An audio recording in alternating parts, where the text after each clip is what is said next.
하나님 말씀입니다. 누가복음 18장입니다. 누가복음 18장 18절로 30절까지 말씀입니다.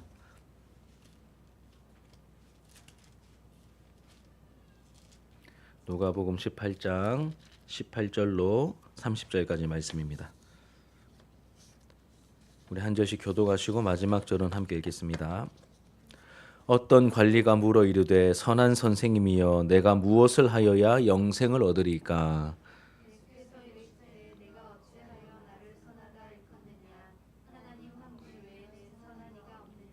내가 계명을 안 하니 간음하지 말라, 살인하지 말라, 도둑질하지 말라, 거짓 증언하지 말라, 내 부모를 공경하라 하였느니라. 예수께서 이 말을 들으시고 이르시되 내게 아직도 한 가지 부족한 것이 있으니 내게 있는 것을 다 팔아 가난한 자들에게 나눠주라. 그리하면 하늘에서 내게 보화가 있으리라. 그리고 와서 나를 따르라 하시니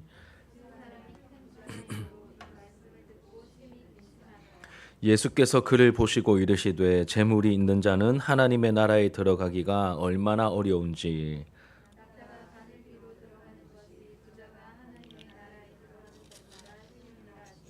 듣는 자들이 이르되 그런즉 누가 구원을 얻을 수 있나이까? 베드로가 여짜오되 보옵소서 우리가 우리의 것을 다 버리고 주를 따랐나이다.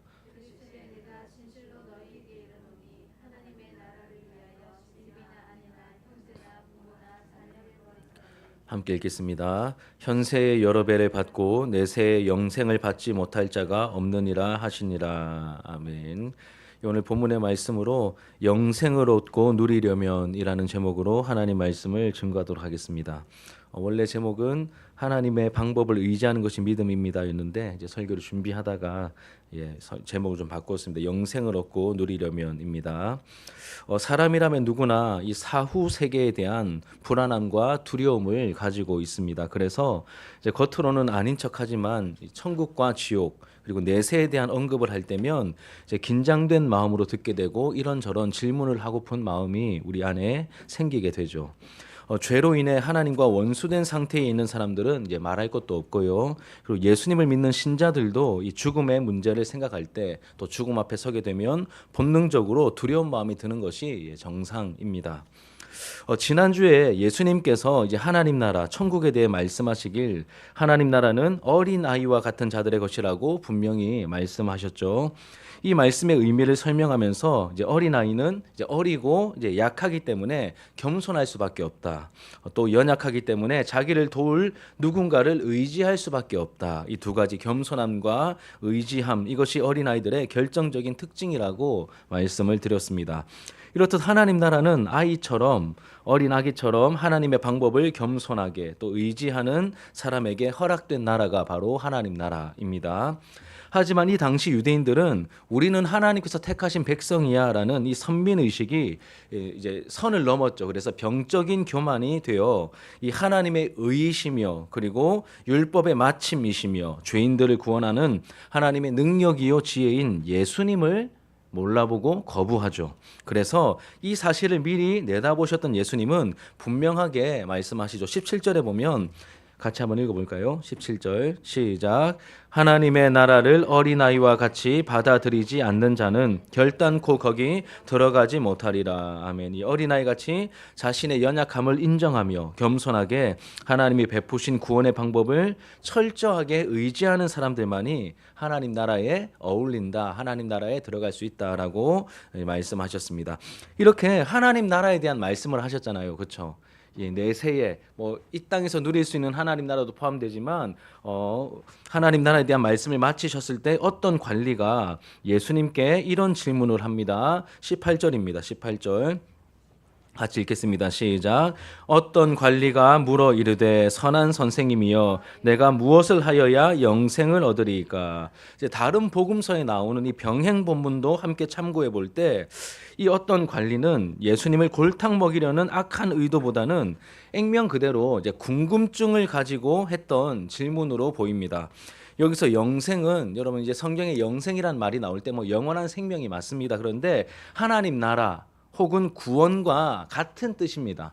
영생, 하나님 나라, 구원 다 같은 이제 맥락, 같은 의미라는 것을 우리가 알 수 있고 18절에 보시면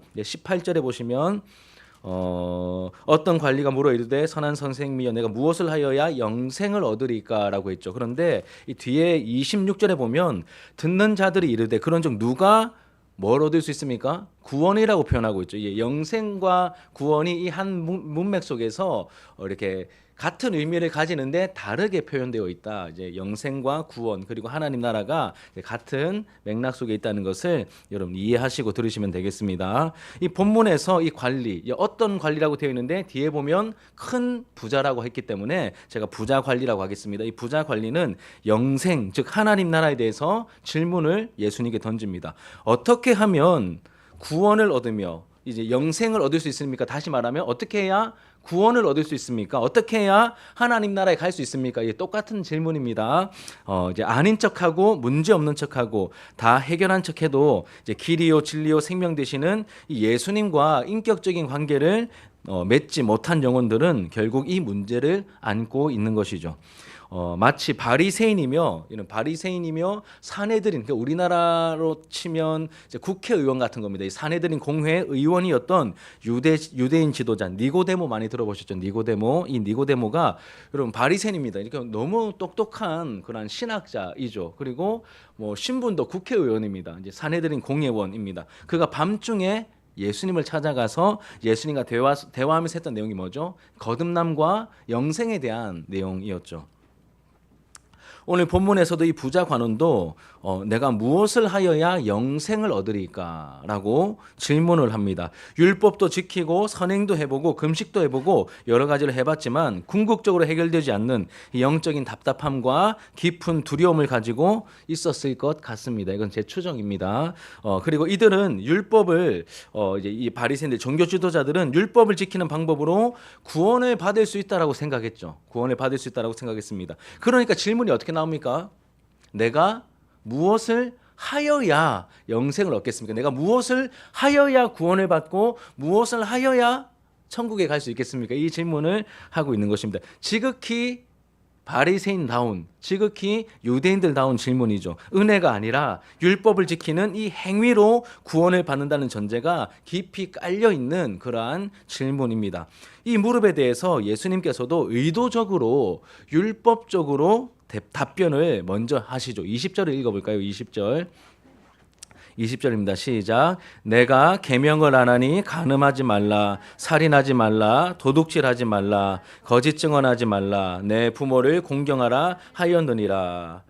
이제 뭐라고 말씀하십니까? 이 계명을 네가 알지 않느냐? 뭐 이렇게 10계명의 이제 두 번째 돌판에 나와 있는 이제 그 내용들 쭉 언급하십니다. 쉽게 말하면 무슨 말이죠? 계명을 지켜라 이 뜻입니다. 이제 계명을 다 지키면 영생을 얻을 수 있다라고 간접적으로 지금 말씀하고 있는 것이죠. 그런데 여러분 우리가 다 알고 있다시피 사실 율법은 구원의 도구로서 우리에게 주신 것이 아니죠. 구원의 도구로서 우리에게 주신 것이 아닙니다. 태어날 때부터 우리는 죄인이고 죄로 오염된 세상을 살아가는 우리에게는 율법을 다 지킬 만한 능력이 우리에게는 없습니다. 없습니다. 해보셔서 아시잖아요, 여러분. 다 지키시겠습니까? 다 지키시겠던가요? 아니죠. 물론 율법을 완전하게 다 지키면 구원을 받을 수 있습니다. 완벽하게 다 지키면 우리가 80년 산다라고 가정해 볼 때 한순간도 단 하나도 놓치지 않고 100% 완벽하게 다 지키면 의를 받고 우리가 하나님 나라에 갈 수 있는 의를 얻게 됩니다. 그런데 그렇게 할 수 있는 사람이 있을까요? 없을까요? 없는데 너무 빤한데 이들은 마치 자기들이 그렇게 하고 있고 할 수 있는 것처럼 그렇게 이제 연기를 했죠. 외식을 했던 것입니다. 하지만 율법은 지켜서 구원을 받으라고 주신 것이 아니라 율법 앞에서 우리의 연약함과 무능함을 확실하게 깨닫고 하나님께서 우리에게 제시하신 방법, 하나님께서 우리에게 알려주신 방법 무엇이죠? 하나님의 의이신 예수님을 믿고 의지하게 하려고 주신 것이 바로 율법입니다. 그러니까 예수님께로, 그러니까 하나님께서 약속하신 그 그리스도께로, 그 그리스도가 예수님이잖아요. 그래서 그 그리스도께로, 그 예수님께로 인도하게 하시려고 뭘 주셨습니까? 율법을 주셨다는 겁니다. 그래서 바울은 갈라디아서 3장 24절에 이러한 율법의 기능을 옛날 번역에서는 몽학선생, 그리고 새로 바뀐 번역에서는 초등교사라고 번역을 했죠. 한번 읽어보겠습니다. 갈라디아서 3장 24절 같이 읽겠습니다. 시작.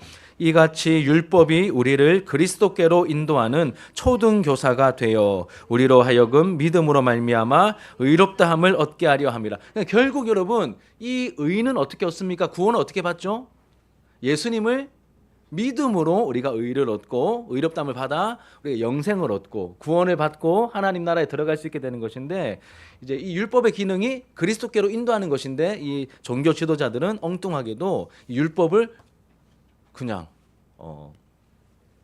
생으로 지켜가지고 구원을 받으려고 하니까 이게 왜 이제 다 지킨 것처럼 연기할 수밖에 없는 거예요. 그러니 외식이 따라올 수밖에 없는 것이었죠. 그리고 여러분, 나름 의롭다고 생각했던 이 부자 관리는 이렇게 대답합니다. 예수님께서 이 계명을 이제 지켜야 된다고 말했을 때 21절 같이 한번 읽겠습니다. 시작. 여짜오되 이것은 내가 어려서부터 다 지키었나이다. 몇 살인지는 잘 모르겠습니다. 이분이 연세가 얼마나 되는지는 잘 모르겠지만 다 어렸을 때부터 우리 이수만 할 때부터 기억이 있는 그 시기부터 지금까지 뭐 50살이라고 가정할 때 50년 동안 다 지켰습니다. 이렇게 자신 있게 대답을 했습니다. 여러분, 진짜일까요? 결코 할 수 없는 것인데 이 부자 청년은 이 부자 관리는 자기가 어려서부터 완벽하게 지켜왔다고 행위로 흠잡을 만한 것이 없다라고 말하죠. 착각이거나 거짓말이거나 둘 중에 하나일 것 같습니다. 그렇죠? 착각이거나 거짓말이거나 둘 중에 하나일 것입니다. 여러분, 이 말씀을 들으신 예수님께서 속으로 얼마나 기가 좀 차셨을까요? 중심을 보시는 예수님께서 다 아시는데 얼마나 기가 차셨겠습니까? 그래서 예수님 이 말씀을 들으신 후에 다시 말씀하시죠. 다시 말씀하십니다. 이제 심령과 골수와 폐부를 찔러 쪼갤 만한 그 한방 킥이 있는 말씀을 하십니다. 22절을 같이 읽겠습니다. 시작. 예수께서 이 말을 들으시고 이르시되 내게 아직도 한 가지 부족한 것이 있으니 내게 있는 것을 다 팔아 가난한 자들에게 나눠주라. 그리하면 하늘에서 내게 보화가 있으리라. 그리고 와서 나를 따르라. 아멘.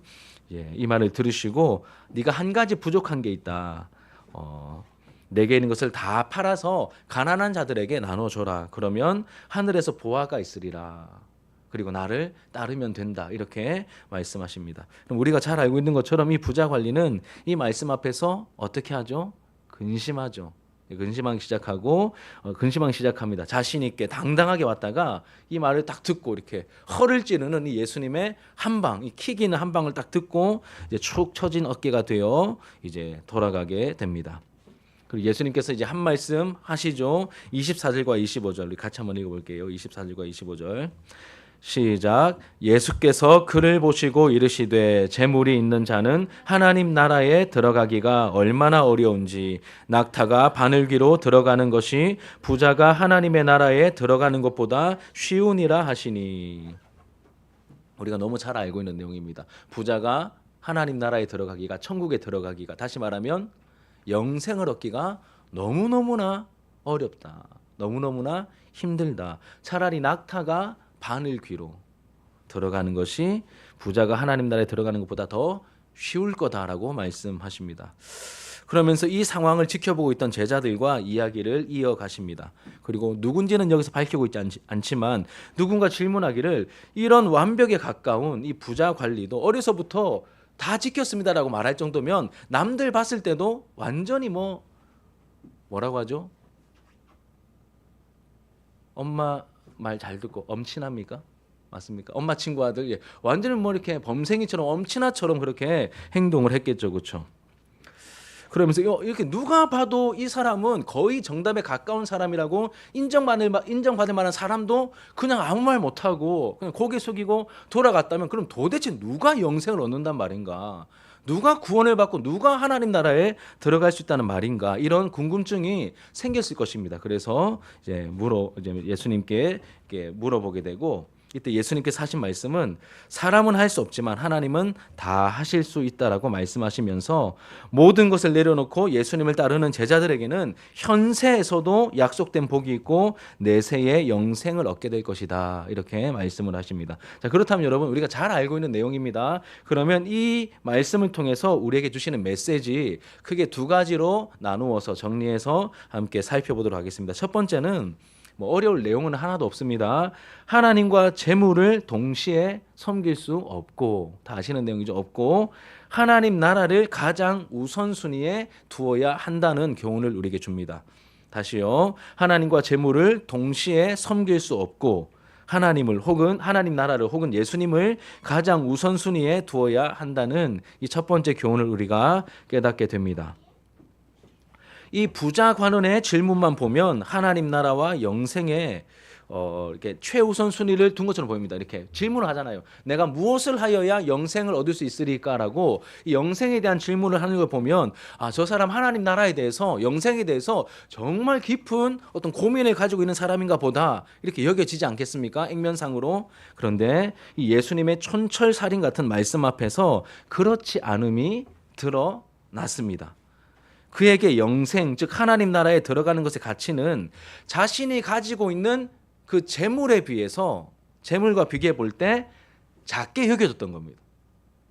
하나님 나라 이 영생과 본인이 가지고 있는 이 재물 두 가지를 비교해 볼 때 예수님께서 그거 다 팔고 날 따라오너라라고 했을 때 이 영생에 대해서 마치 최고의 가치를 둔 것처럼 질문하고 그렇게 보이는 삶을 살아왔던 사람이지만 예수님의 이 촌철살인 같은 한마디와 질문 속에서 결국은 그 영생을 놔두고 재물을 쫓아 따라가는 걸 보면 이 사람은 영생을 이 하나님 주신 생명을 최고의 가치로 여기는 사람이 아니었다는 것이 드러나게 된다는 것이죠. 그래서 불을 내려놓지 못하고 근심하면서 돌아갔습니다. 영생과 재물 사이에서 현세의 재물에 더 우선순위를 두었던 것이죠. 여러분, 재물과 하나님을 겸하여 섬길 수 없습니다. 이거는 저도 포함되고 여러분도 포함되고 다 이렇게 어린 아이든 누구든 다 포함되는 이제 말씀입니다. 부자일수록 소유하고 있는 것이 많은 이 재물, 재물이 많으니까 그렇죠. 부자라고 말하죠. 이 재물이 많은 재물이 때로는 이 사람보다 그리고 때로는 결정적으로 하나님보다 더 커 보일 수 있습니다. 이 돈이 많은 사람은 결정적인 순간에 한 사람의 생명보다 그리고 하나님과의 관계보다 이 재물이 더 커 보일 수 있다는 것이죠. 그런데 이 재물이 많은 사람에게는 재물이 그럴 수 있고 외모가 출중한 분들에게는 외모가 그럴 수 있고 또 머리가 똑똑한 사람에게는 그 사람의 어떤 지능이 그럴 수 있고 그러니까 거기 재물 자리에 다른 게 얼마든지 각 사람들마다 다르게 적용될 수 있다는 것이죠. 이 재물과 탐욕이 우상이 될 수 있다는 것입니다. 우리가 이제 종종 부르는 찬양 중에 주 예수보다도 귀한 것은 없네라는 찬양이 있죠.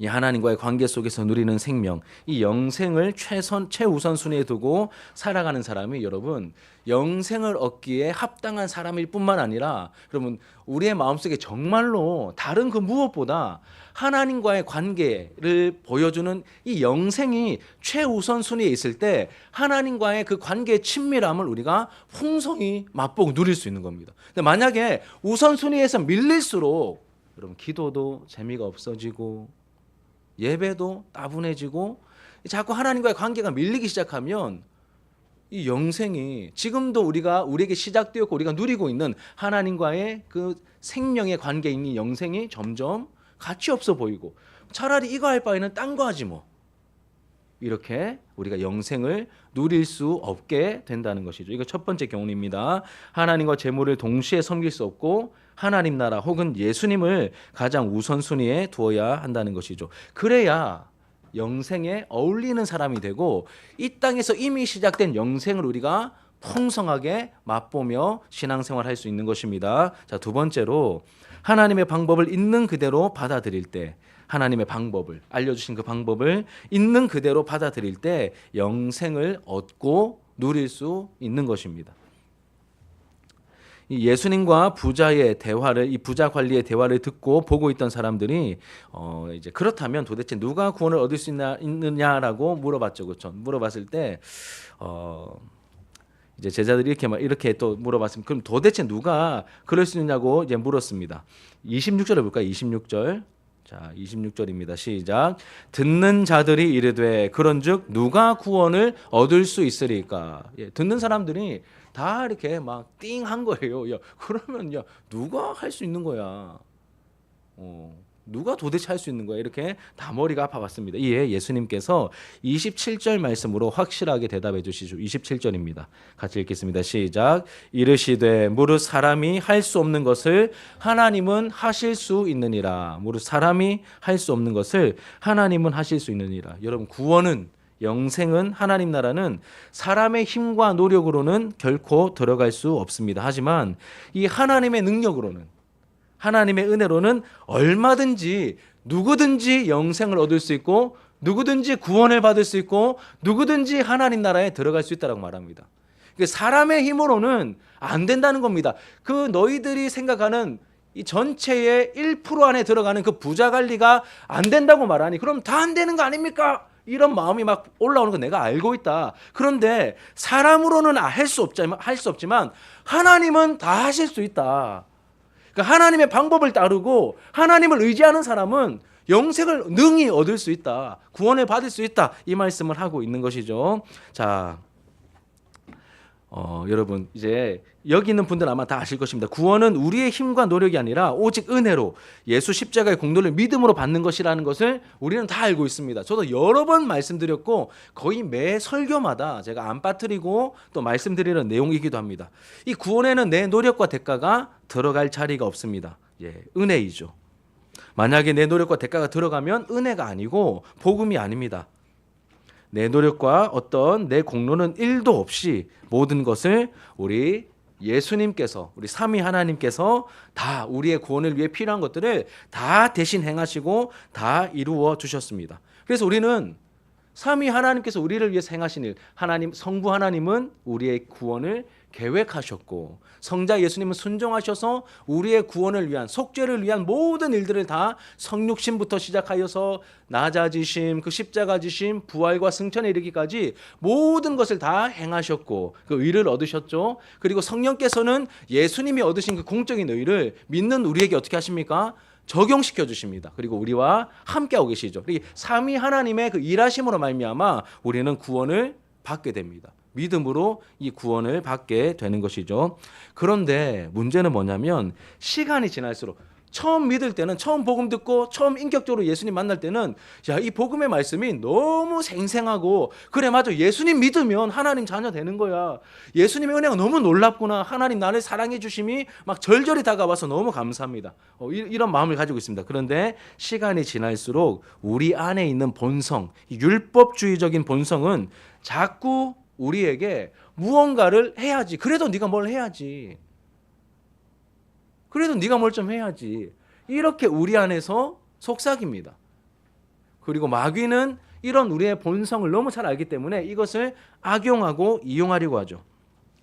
그리고 사실 여러분 우리가 죄성을 가지고 있기 때문에 우리는 은혜에 너무 낯설고 은혜를 어색해합니다.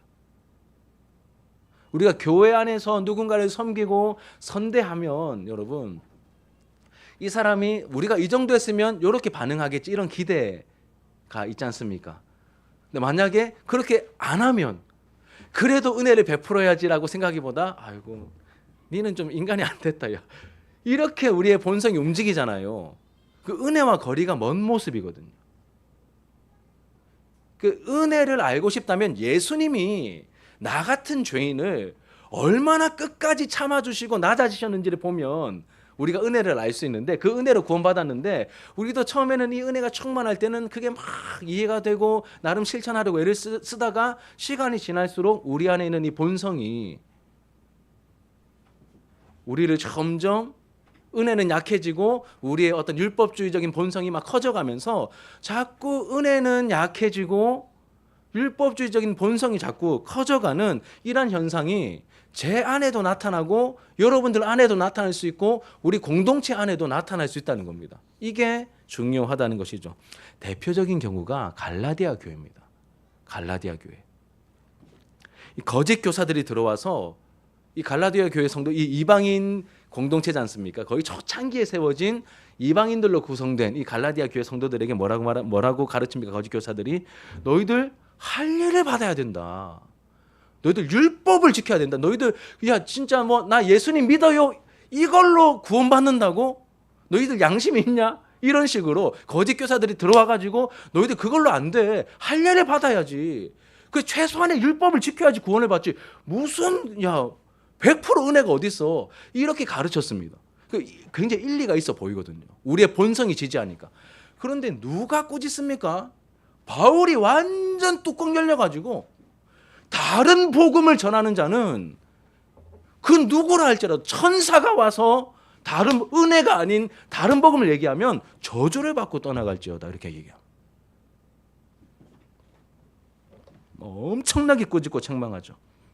그리고 그들을 따르는 시도, 이 은혜가 잊혀져서 율법적인 본성에 이렇게 사로잡힌 바 되어가지고 그들의 헛된 가르침을 따르는 이 모습과 시도가 얼마나 어리석은 것인지 강력하게 경고하는데 3장이 나오잖아요. 같이 한번 읽어볼까요? 3장 1절부터 3절까지 제가 적어놨는데 요 뉘앙스를 알고 한번 읽어보시면 더 좋을 것 같습니다. 시작. 어리석도다 갈라디아 사람들아, 예수 그리스도께서 십자가에 못 박히신 것이 너희 눈앞에 밝히 보이거늘 누가 너희를 꾀더냐? 내가 너희에게서 다만 이것을 알려 하노니 너희가 성령을 받은 것이 율법의 행위로냐 혹은 듣고 믿음으로냐? 너희가 이같이 어리석으냐? 성령으로 시작하였다가 이제는 육체로 마치겠느냐? 너희들 이렇게 미련하냐? 너희들 구원받고 영생을 얻고 성령을 받은 게 듣고 믿어서 은혜로 된 건데 이제 와서 무슨 성령으로 시작하였다가 육체는 무슨 말일까요? 행위로, 공로로, 너희 공로로 돌아가는 게 그게 말이 되냐? 이렇게 지금 답답한 마음에 꾸짖고 있는 것입니다. 여러분, 우리의 연약함은 처음에는 은혜로 시작했다가 점점 우리의 공로로 치우치는 경향이 있습니다. 신앙생활 할수록 3년 지나고 5년 지나고 10년 지나고 20년 지날수록 이런 인간적인 공로가 자꾸 생각나고 본전 생각나고 뭐라도 되는 것처럼 여겨지는 그러한 우리의 본성들이 있다는 것이죠. 그러한 율법주의적인 본성을 모두가 가지고 있습니다. 우리 안에 은혜가 점점 사라지고 내 행위와 공로가 쌓여갈 때 나타나는 증상이 있죠. 무엇일까요? 비교합니다. 하나님 앞에서 1대1로 나는 은혜 받은 하나님의 자녀가 아니라 다른 사람이 보이는 거예요. 다른 사람과 비교하며 정죄하고 판단하기 시작하죠. 나는 새벽기도 나오는데 저 사람 안 나오더라. 이런 생각이 드는 거예요. 본능적으로 듭니다. 나는 11조 하는데 저 사람 안 하더라. 나는 12조 하는데 저 사람 안 하더라. 하는 것 자체가 잘못됐다는 게 아니라 그런 비교하는 마음이 찾아오는 것이 잘못된 어떤 마음과 증상이라는 것이죠. 나는 성경을 이만큼 읽는데 저 사람 안 읽더라. 나는 집사인데 읽는데 저분은 권사인데 안 하더라. 이런 식으로 자꾸 정죄하고 판단하기 시작한다는 것이죠. 물론 이렇게 11조를 하고 새벽 기도를 하고 뭔가 열심을 내는 것 긍정적인 부분도 있지만 우리가 깨어있지 않으면 우리를 넘어뜨리는 올무가 될 수도 있다는 것을 기억하셔야 됩니다. 이렇게 교만해지면 하나님과의 관계에 영향을 미치겠죠. 영향을 미칩니다. 이전처럼 순수하게 하나님과 교제했던 기쁨과 친밀함이 점점 사라집니다. 신앙생활이 점점 율법주의적인 본성이 은혜는 점점 약해지고 사라지고 자꾸 어떻게 율법주의적인 성향으로 변해가면 신앙생활이 점점 내 공로가 되고 짐처럼 느껴지고 자꾸 하나님 나 이만큼 했잖아요. 보상을 바라게 됩니다. 보상을. 하나님께 섭섭한 마음이 생기고 그 섭섭한 마음이 점점 커지게 되는 것이죠. 만약 이런 증상이 저와 여러분들의 신앙생활에 생기고 있다면 그럼 조심해야 합니다. 저도 마찬가지고 여러분도 마찬가지입니다. 다시 예전처럼 겸손하고 순전하게 하나님을 섬길 수 있게 해달라고 우리가 은혜를 구해야 하는 것이죠. 이제 말씀을 정리하며 마치려고 합니다. 이 부자 관원의 질문과 또 답변해 주시는 예수님과의 대화를 통해 우리가 두 가지 영적 교훈을 나누었습니다. 첫 번째는 예수님을 혹은 하나님 나라를 가장 우선순위에 둬야 된다. 가장 귀하게 여겨야 합니다. 혹시 예수님보다 이 영생은 하나님과의 관계를 또 말하는 것이거든요. 이 하나님과의 관계보다 소중하게 여기는 것이 있다면 그것은 우리가 배웠다시피 어울리지 않습니다. 우리에게 우상 숭배요, 잘못된 행동이죠. 반드시 버리고 불태우고 제거해야 할 영역입니다. 여러분, 이렇게 물질 만능주의가 판을 치는 이 시대에 가장 위험한 우상이 무엇일까요? 바로 물질이죠. 물질입니다. 또 이 음란한 시대에 또 음란일 수도 있겠고 여러 가지. 또 자녀가 우상일 수도 있겠습니다. 성경은 우리에게 더 많이 가져라. 소유가 복이고 능력이다. 이렇게 말하지 않습니다. 오히려 예수님보다 더 의지하고 추구하게 되는 무언가가 있다면 자꾸 버려라. 그거 버려라. 그거 아무것도 아니다. 그거 버리면 복이 있을 거다. 영생에 합당한 자다. 이 현세에서 더 놀라운 복을 누리고 영생을 얻고 누리게 될 것이다. 이렇게 우리가 지금 다루진 않았지만 29절과 30절에 그렇게 약속하고 계십니다. 예수님을 가장 크고 귀하게 여겨야 됩니다. 우리가 돈을 사랑하지 않고 사용할 수 있는 그런 믿음을 갖추어야 하는 것이죠. 이것이 영적인 어른스러운 모습 중에 하나일 것입니다. 또 한 가지는 하나님의 방법을 있는 그대로 받아들이고 따라야 한다라고 말씀을 드렸습니다. 여러분, 사람이 하지 못하는 것을 하나님께서는 하실 수 있고 또 우리를 도우실 수 있습니다. 무릇 사람이 할 수 없는 것을 하나님은 하실 수 있느니라. 27절 말씀, 제가 좋아하는 말씀이기도 한데, 여러분, 사람이 할 수 없는 것을 우리가 할 수 없으니 누가 대신해 주셨습니까? 하나님께서 그 아들 독생자를 통하여 대신해 주셨죠. 영생은 우리의 노력으로 얻는 것이 아니라 하나님의 은혜로 얻는 것입니다. 우리가 우리의 힘으로 하는 게 아닙니다. 우리 로마서 8장 3절과 4절 프린트에 있는데 같이 한번 읽어보겠습니다. 시작. 율법이 육신으로 말미암아 연약하여 할 수 없는 그것을 하나님은 하시나니 곧 죄로 말미암아 자기 아들을 죄 있는 육신의 모양으로 보내어 육신의 죄를 정하사 육신을 따르지 않고 그 영을 따라 행하는 우리에게 율법의 요구가 이루어지게 하려 하심이니라. 아멘. 율법의 요구가 있습니다. 너 이거 해야 돼, 저거 해야 돼, 이 요구가 있는데 우리의 힘으로는 그거 다 지켜낼 능력과 어떠함이 없습니다. 그런데 이것을 누구를 통하여 다 하셨습니까? 하나님께서 예수를 통하여 그 모든 율법의 요구를 다 이루시고 충족시켜 주셨죠. 오직 은혜로 믿음으로 얻게 된 이 영생을 우리가 감사해야 되고 또 온전히 누리려면 율법주의적인 본성을 자극하는 그러한 가르침을 여러분 우리가 주의해야 합니다. 우리의 본성이 이제 그것을 그런 것들에 더 끌려하기 때문입니다. 여러분, 그 갈라디아 그 성도들에게 믿음으로 말미암아 구원받았고 성령을 받았습니다. 하나님과 관계에 뭐 더 필요한 게 없어요. 감사하면서 누리면 되는 것인데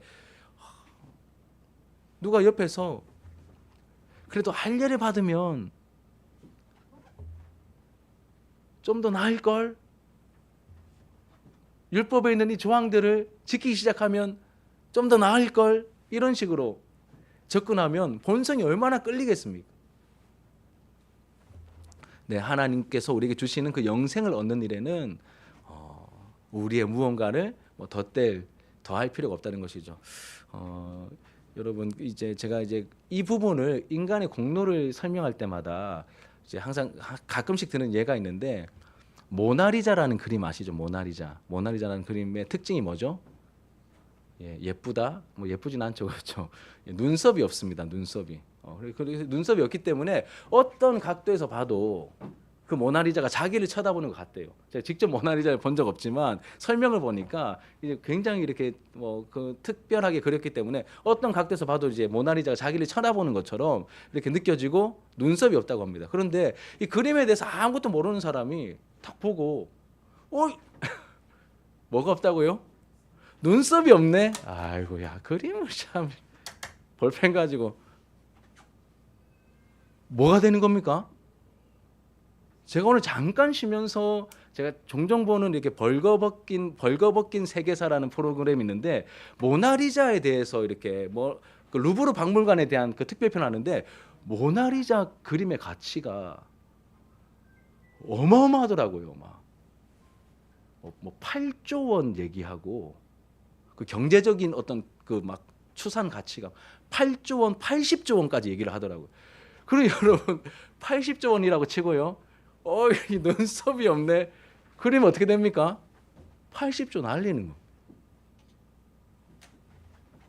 여러분 우리가 봤을 때는 마치 눈썹 없는 모나리자처럼 이 구원이라고 하는 하나님의 놀라운 작품이 우리가 다 이해가 안 되니까 아무것도 모르는 이 작품의 가치를 아는 사람은 그걸로 너무 충분하다는 걸 알고 감상하고 이렇게 바쁜데 아무것도 모르는 사람이 이거 없네. 구원에 이게 할례도 안 받는다고 돼 있네.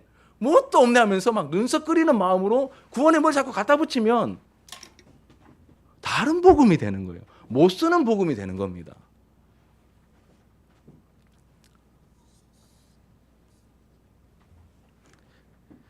여러분 영생 즉 하나님 나라에 어울리는 사람은 우리가 지난주의 말씀과 이어지고 있습니다. 어린아이처럼 하나님 아버지께서 알려주신 방법을 어떻게 해요? 겸손하게 있는 그대로 받아들이고 의지하는 사람들이 이 영생 하나님 나라에 합당한 사람들이죠.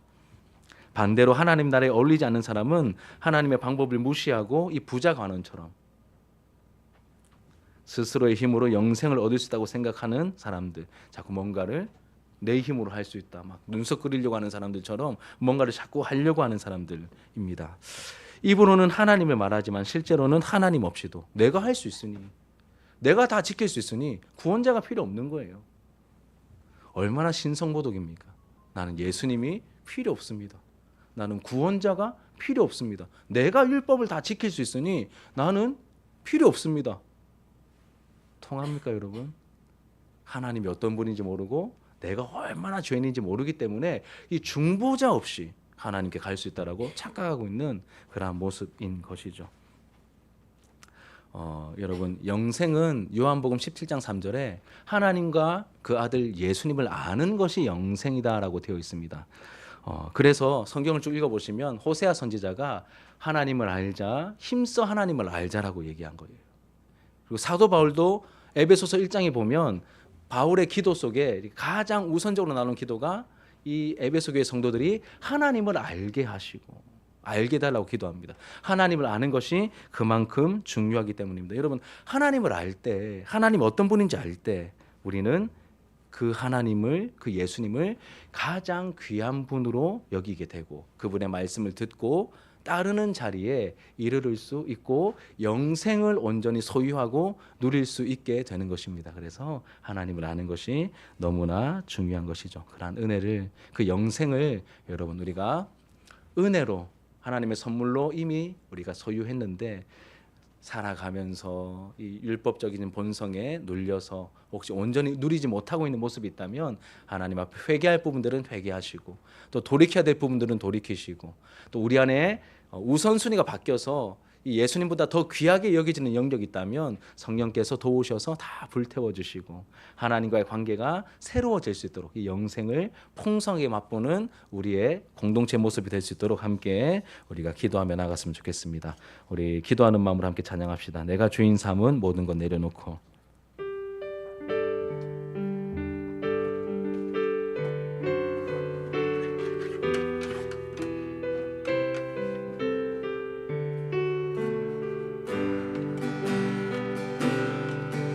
내가 주인 삼은 모든 것 내려놓고 내 주 되신 주 앞에 나가 내가 사랑했던 모든 것 내려놓고 주님만 사랑해. 내가 주인 삼은 모든 것 내려놓고 내 주 되신 주 앞에 나가 내가 사랑했던 모든 것 내려놓고 주님만 사랑해. 주 사랑 거친 풍랑에도 깊은 바다처럼 나를 잠잠케 해. 주 사랑